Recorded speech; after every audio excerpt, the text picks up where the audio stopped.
A 26-year-old mother ran into the emergency room one autumn evening, clutching her 6-year-old child's unconscious body in her arms. When a nurse finally examined the young boy, he found that he was cold to the touch and already dead. Geraldine Perkins was a young mother to a child named Zymere Perkins, who was born shortly after she graduated high school. The first of several ACS cases, and ACS stands for New York's Administration of Child Services. So the first of several ACS cases began when Geraldine tested positive for marijuana at Zymere's birth. Geraldine was living with her grandmother at the time, who raised her up until she was kicked out. Some sources claim that she was allegedly sleeping with her grandmother's husband. I'm guessing this is like a step-grandfather. And others claimed that she was beating her son. She being Geraldine was beating her son, not the grandmother. And that's why the grandmother kicked her out. She soon found her and her young son homeless. They began hopping from homeless shelter to homeless shelter. She even began sex working as a means to feed her family and as a means to feed her and her son. Geraldine was a skilled liar. She said she was addicted to drugs to get into a homeless shelter for addicts. She began abusing her now 3-year-old son, Zymere, and she was quoted as saying, "I would yell at him or I would beat him with the belt," she said, and he would cry. Now, this is him at 3 years old. She's beating a 3-year-old with the belt. I don't think you should beat children, but definitely don't beat a 3-year-old. One of the workers at the shelter told her that if she ever saw her kid hitting her son again, they would both have to leave. They then mandated that Geraldine took parenting classes. In May of 2015, while walking to her apartment after exiting the subway, Geraldine met a man named Raheem Smith. He soon began wooing her with flowers and gifts, and just 6 months later, they became a couple. Rashim would even play with her son, cut his hair, buy him toys, and read the Bible to him, allegedly. She said he was a handsome, college-educated man that treated her well. And that was at first. I'll let you be the judge of if he's handsome. Maybe back in the day, let me put up a pic. What do you think? The love bombing must have been real, because at the time he was 41 and she was 26, which is a bit of an age gap. He's about almost half her age, or no, almost double her age. In June, Geraldine moved into Rashim's apartment. The only problem, however, is that this was not a hospitable home. It wasn't actually an apartment. It was just somewhere that Rashim was squatting in illegally. The unit had no electricity except for an extension cord that was plugged in the outside of the building. Like, you know how if you're in a hallway in an apartment and they have like somewhere for the cleaners to plug their vacuums in and clean the hallways and stuff? There was an extension cord out there that was kind of jerry-rigged to go into the house to give them electricity just from the power strip. It was also extremely filthy. The apartment was infested with cockroaches, covered with mold, rust, mildew, and rotting food. There were feces and literal shit everywhere that was embedded in the carpet. There was maggots crawling everywhere, all over them when they were sleeping. In the living room, there was this white bucket that was filled with brown water, which I'm assuming they were using to use the facilities in. Once Geraldine moved her and her son into the apartment with Rashim, he just flipped the script. The abuse began almost instantly. For example, during a July 4th family barbecue, the same year that they met, there was an incident where Zymere was pulling out plants in a relative's garden, and as punishment, Zymere wasn't given any food that day and was told to do push-ups and hold a plank position for an extended period of time. However, since he was a child, he wasn't able to do that after he wasn't able to hold the plank position or do the push-ups after an extended period of time. He'd collapse because he wasn't able to hold that position. Rashim would hit Zymere with a stick, punch him, and kick him. And that wasn't all, since it would cost him about $100 to replace the plants that Zymere was ripping up in the relative's garden. He continued to torture him for hours. Mind you, I don't think I told you Zymere's age at the time, but he was only a 5-year-old boy. He was a child. He was a kid. All night, he would force this poor boy to stand up in a corner all night long. He wasn't able to sleep. And in fact, Rashim would watch him to make sure he didn't sit or sleep, meaning that he was losing his own sleep just to punish Zymere. Crazy. Serious type of hate that's in this man's heart. On another instance, Zymere was caught eating from the garbage because he was so hungry, and Rashim would beat him mercilessly for that. Like, he was getting beat like he drowned a puppy or something. They abused this young boy. Now, during this time, I'm telling you about what Rashim's doing. I bet you're wondering what the mother's doing, and not a damn thing. She was standing by and allowing her son to get abused by this man. According to Geraldine, she said that Rashim told him that that's how he punished his own children growing up, his own sons. And they turned out to be quote unquote good men, according to Geraldine. And she thought if they grew up right, then it should be good enough for her son and he'll grow up right too.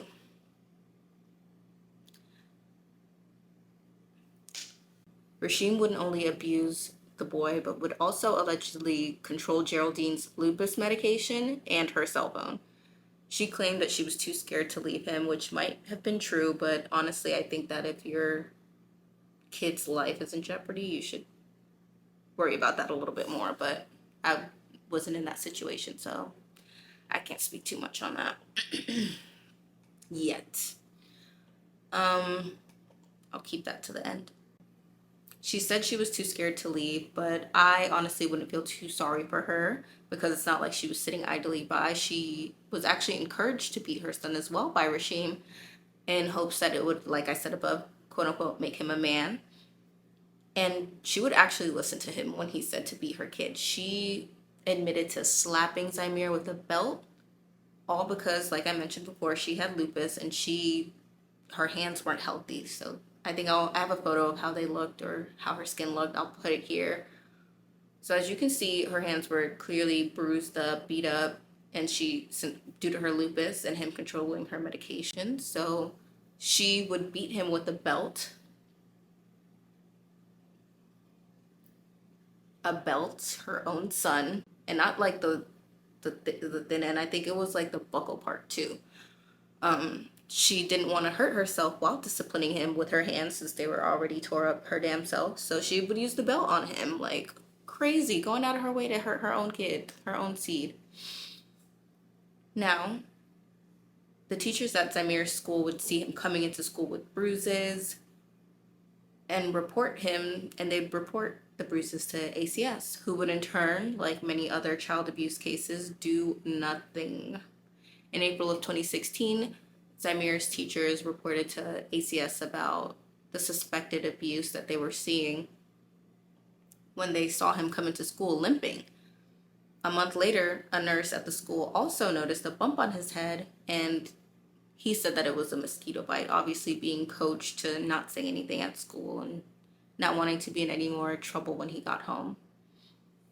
And this is really sad, but when he got to school, if he was misbehaving, he would beg his teachers not to tell his mother about anything, saying, quote, "Miss Gutierrez, tell mommy that today I behaved good." So sad. He was terrified of what would happen to him when he got home as punishment, since, like I mentioned before, he was being treated so terribly. Now, throughout his whole kindergarten career, Zymere missed a total of 36 days. This is at PS 192. And this is only between, I said he missed 36 days. This is only between September and November of 2015. September, October, November. 3 months. maybe even 2 if you're trying to be technical. His teacher said that he was academically behind. He couldn't write his own name, he didn't know the alphabet, and he would often come to school with injuries. This is what Miss Gutierrez would say. These injuries would include a swollen jaw, a limp, a bruise on his eye, all of this stuff. And being teachers, they're mandated reporters, so they report every single time. When Miss Gutierrez would contact the administration for children's services to report her findings, Zymere would back up these claims. He would say he would let the ACS workers know that his mother's boyfriend hit him and punished him by forcing him to take cold showers and all the other things that he'd do. Now get this. One of the social workers from ACS reported that Zymere only had faint redness on his legs and concluded that he wasn't in any immediate danger or harm. Okay. I don't know how they figured that, because clearly he was in danger. If multiple reports are being shown, I'm going to hold my comments to then.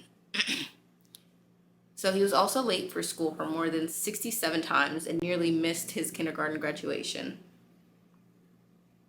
Obviously, they're not too preoccupied with his education or his learning or anything like that. They're not even teaching him his alphabet at home. But I don't know, I'd expect them to, since all they do is abuse him.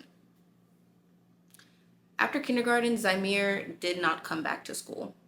On September 25th, 2016, okay, I'd like to put a trigger warning at this portion of the case. I know the whole case is a trigger warning, but this part is when we start to speak about this is when I'm going to begin to speak about the events that happened to Zymere, and it's going to get more graphic. Not even a little bit, it'll be more graphic. So if you're sensitive to child abuse or children being in harm's way, it's going to get bad. So I'd click out and watch a different video on my page, or just come back later. But I'm not doing a child case. All right. On September 25th, 2016, Rashim and Geraldine were enjoying a Chinese takeout dinner while Zymere had nothing. He was on punishment that day and wasn't allowed to eat or drink for 24 hours. When Geraldine was asked at trial what he did to be on punishment, she couldn't even remember what it was. After being unable to eat, obviously he was very hungry, but he just went to sleep on the living room floor. Hours later, in the morning of September 26th, Geraldine woke up to hear her son rummaging through the garbage. Obviously, he's hungry. He's trying to find the scraps from what they got to enjoy the night prior. She grabbed the trash bag from him and told him to go back to sleep. She went back to sleep herself. A few hours after that, Rashim found out that Zymere defecated in the middle of the living room floor and had tried to hide it. It's assumed that he couldn't make it to the bathroom because he was afraid of the dark. He's like 5'6", he's like 6 at the time of this, so that makes sense. And because he defecated on the floor, Rashim began beating him while Geraldine stood by and watched. Rashim took a broken broomstick and began poking him with this broomstick on the sharp end while yelling at him, saying, "Why did you take a shit? There's a bathroom." Over and over and over again, he was saying this. "Why did you poop? There's a bathroom. Why did you poop? There's a bathroom." But obviously using a cuss word. Throughout this whole ordeal, while he was being beaten, Zymere did not say a word. He didn't even call for his mom. Didn't say anything. Which makes me so sad.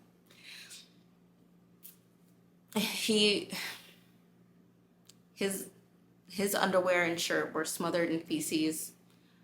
Moments later, the abuse got a million times worse. Rashim picked up Zymere and took him to the bathroom and began beating him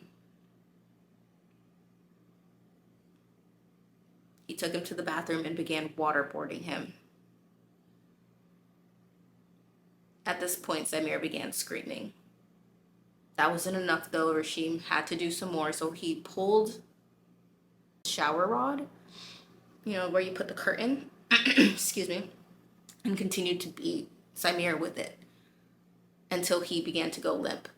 And just to remind you the conditions of this house, it is still filthy, still disgusting.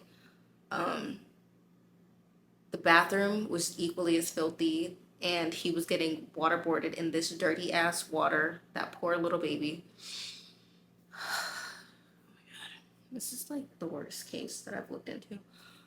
Rashim then grabbed the young boy and hung up his unconscious body on the back of the bathroom door using a hook. Hung him up like he was clothes. Zymere's own clothing were dripping with water and blood. Rashim then grabbed the young boy and hung his unconscious body on the back of the bathroom door using a hook. His clothes were dripping with water and blood, and his own mother didn't believe that he was really unconscious. She thought he was faking it, as he's previously done before, to get the beatings to stop, which is crazy that a child has had to learn to play dead to stop being assaulted, to stop being beat.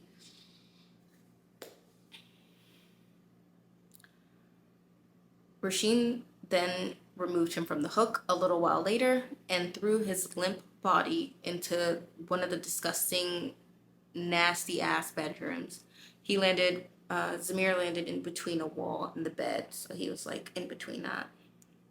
Rashim then ordered Geraldine to clean the apartment while he went to go get them some more food. After cleaning for about 30 minutes, she then remembered or realized that her son wasn't breathing. She checked in on him. He was not inhaling or exhaling. And then after that realization, she continued cleaning, read the Bible for several hours while her son's body lay in between the bed and the wall. Geraldine allegedly tried to resuscitate her son with mouth-to-mouth and chest compressions, which obviously didn't work. She then bathed him and laid him on the bed while she waited for her sorry-ass man to come back. And it was said that she was allegedly hoping he'd wake up from whatever was going on with him. She was quoted as saying, "I was just hoping he'd get up. I was thinking that my baby's dead and I'm going to be in jail. I'm going to be in a lot of trouble." She was only worried about herself. She wasn't worried about her kids. She was worried about what would happen to her. When Rashim came home, he told Geraldine to get Zymere out of the home through the back exit and to not mention his name or address to anybody. He also allegedly told her to tell the doctors or law enforcement that Zymere had gotten sick with food poisoning at a homeless shelter, and that's the reason why they were bringing him in. Now, before leaving, the mother, Geraldine, spent an additional 10 minutes putting her makeup on and applying a wig before she left to the doctor's office, because clearly there's no rush, right? It's just her son. She wasn't feeling the heat. Now, when she got downstairs, a good Samaritan helped her hail a cab, which took them straight to the ER. While at the hospital, she initially told them that he had fell out of bed, and that's why they were there. I guess she didn't like the food poisoning story, which wouldn't make sense to why he's unconscious, so I get it. Zymere was soon pronounced dead at the hospital, excuse me. One doctor compared his injuries to something that you would find by someone who was hit by a car. The medical examiner ruled Zymere's death as a homicide by fatal child abuse syndrome due to both acute and chronic injuries. Acute meaning short-term and chronic meaning persisting. Zymere was malnourished and weighed only 35 pounds at the height of 3.5 feet. He was the size of a 4-year-old boy at the time of his death. He also suffered from multiple injuries, including multiple bruises on his torso, and at least 30 fractured ribs that had healed. And at least 30 fractured ribs that had healed. He had bruises on his fingers, marks on his neck, and a contusion on his head. He was bruised all over his body from head to toe, including puncture wounds on the inside of his lower lip caused by his own teeth. I guess he was biting through when he was being assaulted, most likely. He also had bruises on his torso. During the trial, there were more instances of abuse that came out. There was an additional time where Rashim had punched Zymere in the jaw so hard that his tooth came out. And that was because he had gone in trouble at school by asking to see another little boy's, what can I call it? Private areas. Rashim is homophobic, if I didn't mention that before. I probably had no reason to, but he's homophobic, so he didn't like that. And Geraldine testified that Zymere begged her to get him out of that situation with Rashim, saying, and I quote, "Mommy, I want to go home." But she said, quote, "I just ignore it because I was in love with Rashim and I felt in some way he must be right."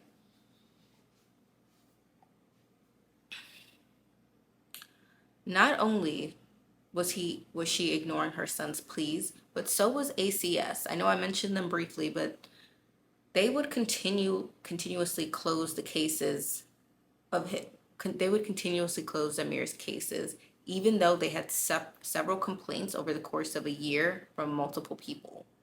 Now I'm going to get into a few of the ACS cases, so sit tight because there's a lot. So ACS launched 5 different probes into the alleged abuse of Zymere while he was alive. They founded 3 of them, but never removed him from the unsafe home. Number 1, June 21st, 2010. The day Zymere was born, I mentioned that already. The hospital had reported that Perkins, aka Geraldine, tested positive for marijuana, but since Zymere tested negative, they closed the case, which still. June 30th, 2015. Rashim caught Zymere at a friend's apartment drawing on the walls with a crayon and beat him with the belt. Zymere was screaming so loud that people were able to hear him from the sidewalk. Zymere then told ACS that Rashim put him naked in a cold shower and beat him with the belt in the shower. ACS took no action other than offering Geraldine parental services again, which she refused because it's just an offer. It's not mandated that she has to take them. They just offer her to take them. She can say yes or no. She said no. In August of that same year, 2015, Geraldine and Rashim went out to dinner, leaving Zymere to wander around the neighborhood alone. Thankfully, a neighbor found him and called the police. And 3 days later, Rashim and Geraldine found that neighbor and got into a physical fight with him in front of Zymere. Geraldine later admitted that Rashim had punished Zymere with the cold shower that night, and Zymere was again beat with the belt. Despite the caseworker noticing troubling injuries, so the ACS workers did notice these injuries on Zymere, including missing teeth. They still found quote unquote inadequate guardianship, but did nothing. In February of the following year, 2016, Zymere School, PS 192, reported suspicious injuries over the course of 4 months, including a possible broken jaw, scratches near his eyes, and a knocked out tooth. Geraldine blamed each injury on a fall. And because of that, ACS failed to investigate. They said Rashim's history, combined with the number of physical abuse allegations involving Zymere, should have led caseworkers to probe more deeply about potential domestic violence and corporal punishment. And that was a quote from the city report. The then ACS commissioner, Gladys Karen, broke into tears at the city council hearing on Halloween Day of 2016, where she took full responsibility for the agency failing Zymere, which is good that someone took some accountability, but he's already gone at this point. After Zymere's death, 3 child services employees were fired from the agency. Gladys later resigned. New York's former Mayor de Blasio, Bill de Blasio, named David Hansel, who was a former health department official, as the new lead who would be taking Gladys's spot. Under Gladys's 4-year reign, which only lasted 4 years, there were a total of 58 children within ACS that died. In an interview, Hansel, who's the new lead, told the Post that he's made cutting down the number of caseloads for social workers the top priority. Anthony Wells, who's the president of the Social Services Employees Union, Local 371, which represents the caseworkers, said lower caseloads had lessened the stress, but obviously the job still remains less than appealing.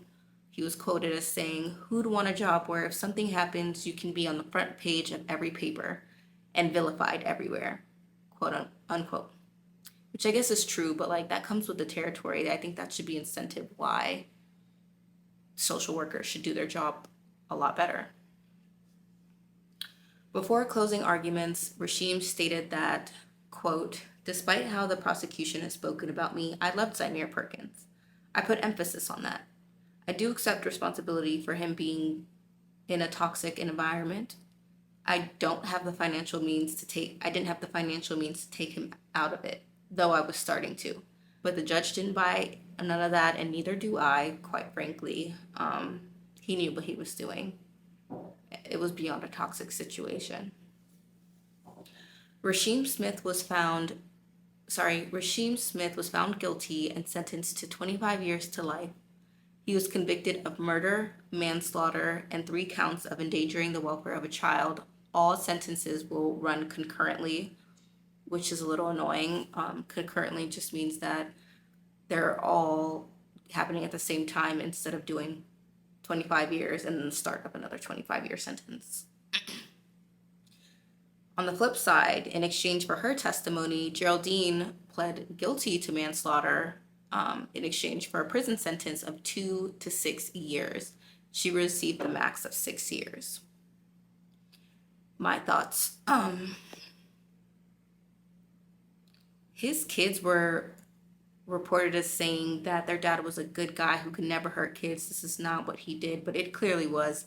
He's a terrible person. I don't know if he became terrible after they grew up or if this was just in him and he felt like, oh, this isn't my kid, so I have a punching bag, so he did that. But I don't believe that he's never hurt a kid and that he loves kids. Okay. And to touch on the fact that Zymere had 30 broken ribs, we don't even have 30 ribs. So he had more fractures than he had ribs, if you can even comprehend that.